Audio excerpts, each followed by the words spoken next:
네, 국민의힘 대선 경선 이야기를 해보겠습니다. 오늘은 홍준표 후보 캠프로 가볼 텐데요. 안상수 공동선대위원장 스튜디오에 직접 나오셨습니다. 안녕하세요. 네, 안녕하십니까. 네, 오랜만에 뵙습니다. 백신 2번 다 맞아서 네네. 마스크를 벗고 하겠습니다. 아, 그러십시오. 네네. 네. 아니, 그런데 너무 아쉬워서 어떡합니까?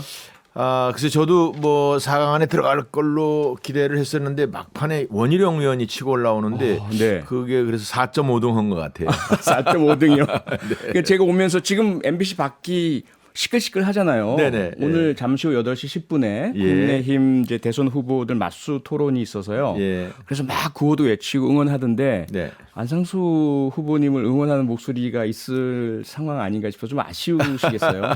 그래도 홍준표 후보 쪽에서는 또 안상수라고 막 외치더라고. 아, 네. 근데 오늘 망치를 들고 나오셨습니다. 여기 글쎄 어디 가도 되게 제가 토를 하고 네.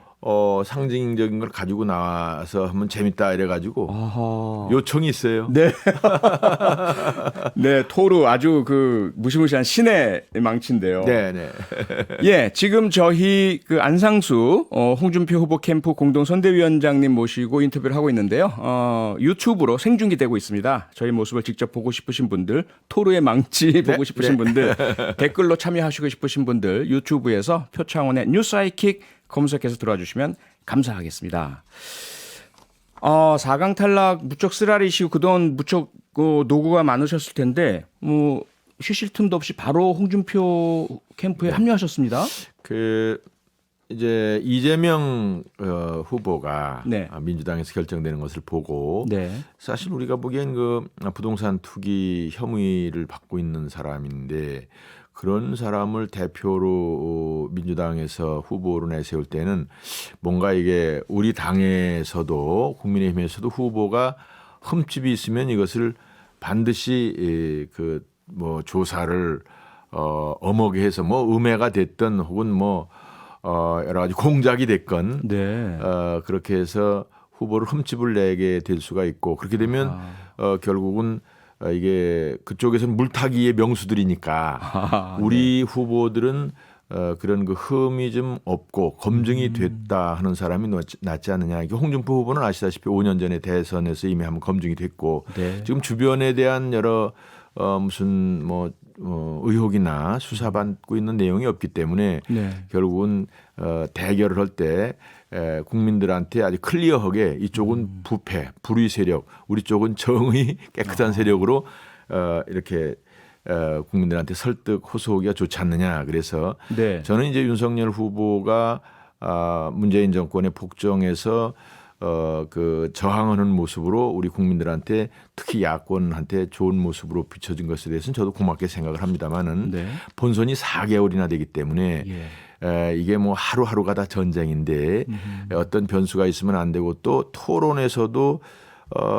이재명 후보가 거짓말을 잘하거든. 하여간 이 히틀러 시대의 괴펠스한테 사살을 했는지 하여간 이 거짓말을 사실처럼 하는 사람이라 이 능수능란하게 이것을 대응할 사람은 역시 윤석열은 굉장히 정직하게 사는 사람이고 검사 출신으로 아직 때가 안 벗었으니까. 네. 근데 우리 홍준표는 오래도록 정치하면서 그래도 임경변적으로 잘 대응을 해서 국민들한테 안심을 줄 것이다. 우리 특히 야권 지지하는 분들한테. 그래서 네. 홍준표 쪽이 이 시점에서는 후보로서의 스펙이 맞다. 이렇게 판단을 했습니다. 네. 아시다시피 저는 네. 선거를 10번 치르고 네. 제 선거를 예. 우리 표 의원님은 한 번 그냥 네, 저는 한 번밖에 못했습니다. 저는 이제 전 또 LG 죠, 대통령 LG. 선거도 네. 뭐 5번이나 이 중심부에서 일을 해서 제 감이 아마 맞을 겁니다. 네. 자, 이재명 민주당 후보에 대해서 말씀하시면서 이제 부동산 투기라고 하신 건 대장동 언급하신 그렇습니다. 거죠? 예. 그리고 거짓말을 잘한다고 하셨는데 혹시 또 이재명 후보 측에서 반발을 하실 수 있으실 것 같아서 혹시 뭐 어떤 예를 이제 저는 이제 인천광역시장을 했어요. 네. 이제 우리 성남이라는 거는 기초단체이기 때문에 우리보다 뭐 규모가 아주 적은 데인데 그런 큰 규모의 사업을 했으면은 시장이 그것을 몰랐을 리가 없죠. 또 본인이 그 품의 서류에 결제한 것도 있고 네. 또 그 사업 설명을 했더라고. 네. 그 성남의 뜰이라는 그런 그 SPC에다가 이제 우리 성남도시개발공사의 50% 주식을 투입을 해서 결국 공기업의 어떤 혜택을 받을 수 있어서 주민들한테 평당 600만 원짜리 하는 것을 300만 원에 뺐다시피 한 거고 또 이것을 그 법을 잘 또 활용을 해서 민간이 분양하는 걸로 해서 그 당시에는 공공 부분은 상한제가 있는데 민간 부분이 지금처럼 상한제가 없었어요. 네. 그래서 거의 2배를 받았어요. 그러다 보니까 이익이 뭐 어마어마하게 나고 4천억 이상이 배당이 됐단 말이에요. 예. 근데 그것이 그야말로 이제 우리 저 도계공은 뭐 1,800억 정도밖에 안 하고는 50%인데 7%밖에 안 되는 3억 5천을 투자한 사람들이 4천억을 갖게 했다는 것은 어마어마하게 잘못한 것이고 네. 그것은 본인이 뭐 한 푼도 안 받았다고 하지만 뭐 받았는지 안 받았는지 조사를 해봐야 하는데 지금 4천억이 어디가 있느냐를 먼저 파헤쳐야 돼요. 우리 예. 검찰이 지금 요즘도 고생을 하는데 그걸 덮으려고 하는 건지 뭐 파헤치려고 하는 건지 모르겠는데 지금 괜히 50억 무슨 큰 돈이긴 하지만 저는 뭐 5만 원도 아껴 쓰는 사람이지만 네. 50억씩이나 개평 줘놓고 거기다가 그냥 다 덤태기 씌우려고 그러는데 아하. 4천억의 행방을 밝혀야 되거든. 네, 50억은 개평이다. 50억이 네. 개평이야. 네. 나 참 이게 세상에 이런 세상을 이렇게 만들어놨으니 얼마나 나쁜 사람들이에요. 근데 네. 거기에 어쨌든 설계자라고 본인이 얘기했어. 본인이 설계자라고. 이 사건이 터지자마자 해명을 하기를 그때는 뭐 이렇게 큰 사건이 될지 사건화가 될지 몰라서 그랬던지 내가 그 설계자고 내가 그야말로 단군 이래 최대의 큰 사업을 해서 내가 그 사업을 잘했기 때문에 대통령 출마도 하는 거다라고 얘기를 했어요. 네. 그랬으면 당연히 부동산 투기 혐의를 받고 있는 거고 지금 그 핵심 본인은 지금 모르는 사람이다 그러는데 그건 그 유다가 예수를 모른다고 하는 거랑 마찬가지지.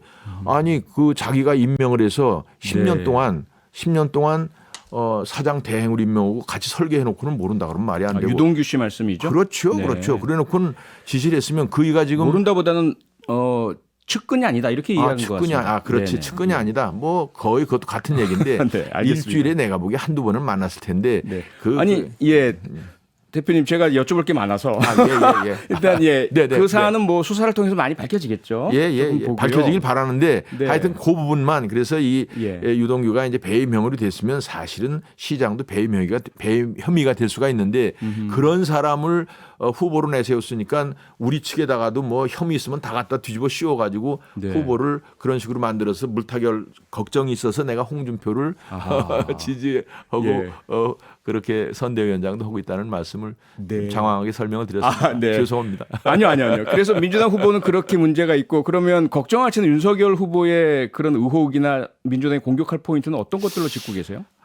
글쎄 뭐 제가 제 입으로 말씀드리긴 어렵고 저는 예. 뭐 윤석열 후보의 해명을 믿고 싶습니다. 뭐 네.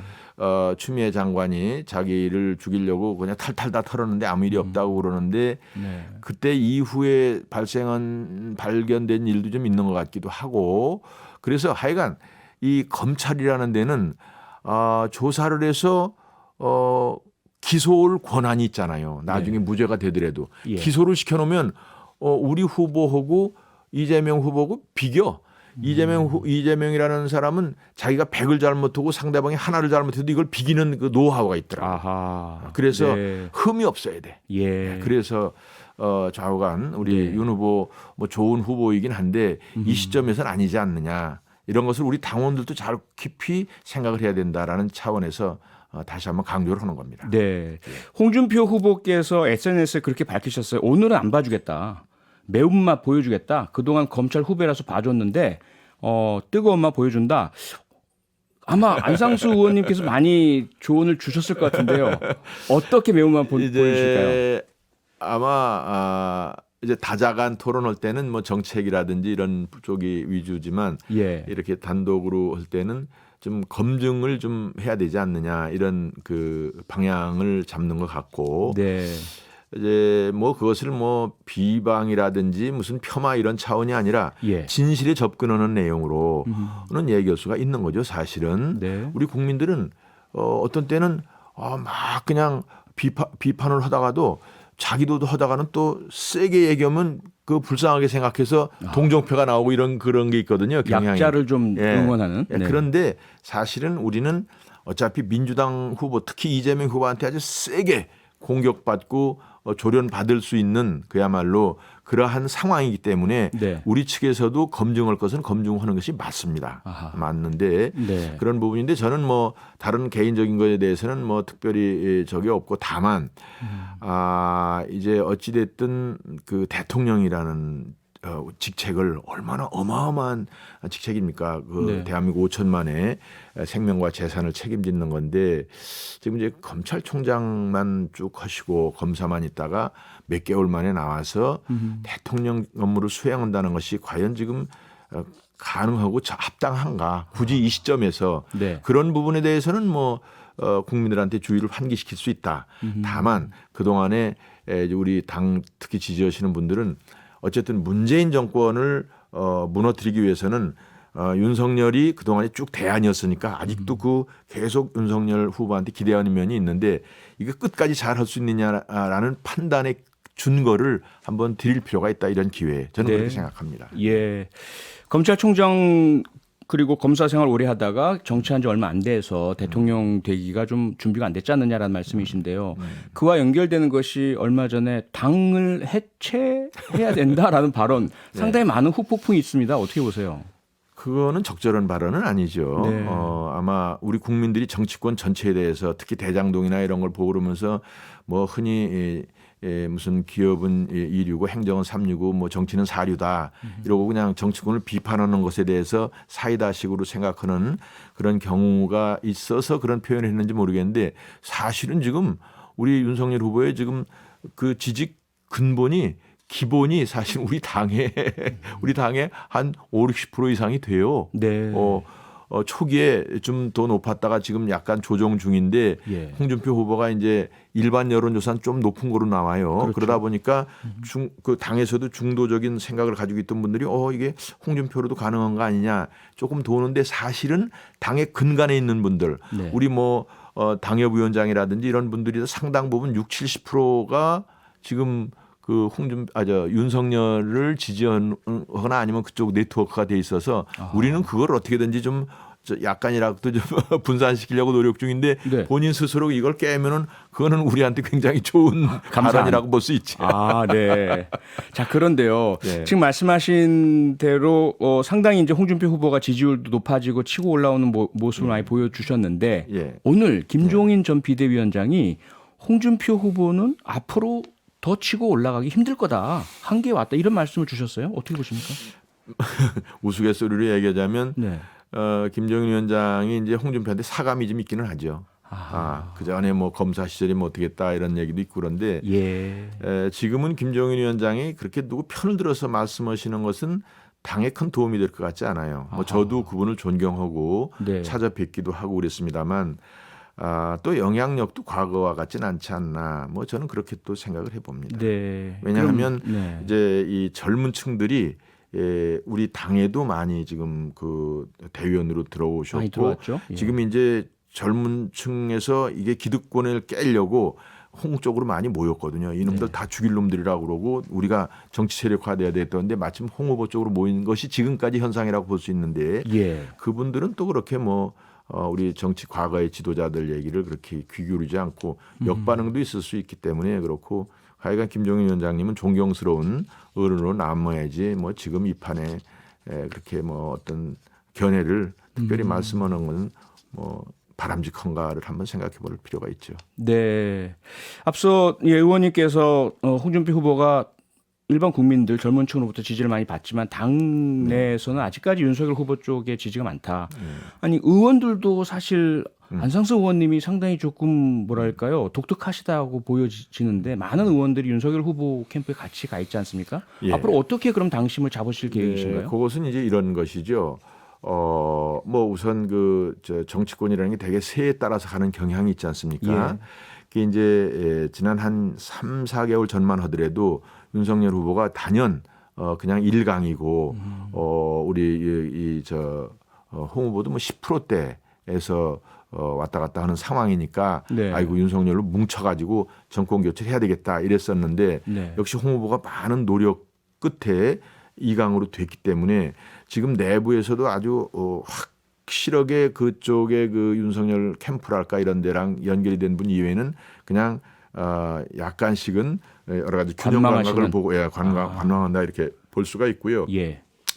이게 만약에 좀 여론조사가 뭐 한 7, 8%에서 10% 이상 차이가 나면 일반 여론조사가 또 이 그 위원장과 관계없이 많은 대의원들이 홍 후보를 지지할 수가 있습니다. 그건 과거에 이준석 대표 때 네.